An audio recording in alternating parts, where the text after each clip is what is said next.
สวัสดีพี่น้องทุกคนทุกท่านที่เข้ามารับชมรับฟังแนวทางจ้าเข้ามาแล้วฝากกดไลค์ฝากกดแชร์ฝากกดติดตามกดสั่นกระดิ่งไว้ด้วยละกันเนาะเพื่อสิได้บ่พลาดแนวทางที่ลงให้จ้า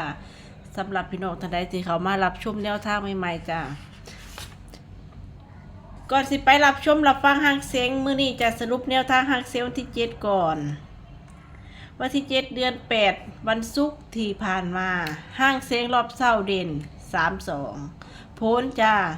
78557หาบนหาล่างหา8หา7เนาะหา7หา8เรียกกันมาเลยตัวนี้พลาดไป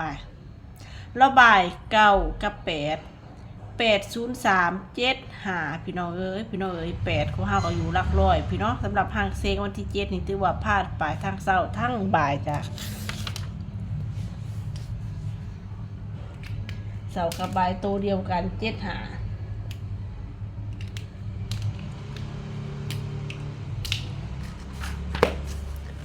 สำหรับแนวทางที่10มื้อนี้วันจันทร์แนวทางมื้อแรกของสัปดาห์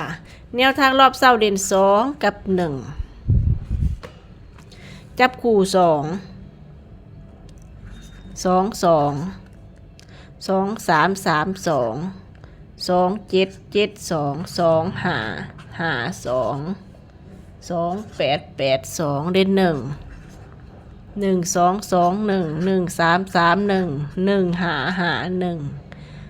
1 7 7 1 1 8 8 1สำหรับรอบบ่ายจะเด่น3กับ2 ส่วนเช้าบ่าย3รอบบ่าย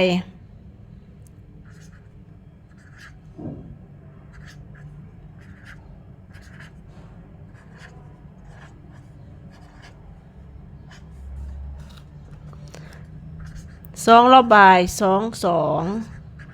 2 7 7 2 2 8 8 2 2 5 5 2 2 1 1 2เบิ่งตัวเน้นก่อนเนาะพี่น้องเผื่อมีตัวหมักตัวชอบคือกันจ้าแนวทางหางเสียงรอบบ่าย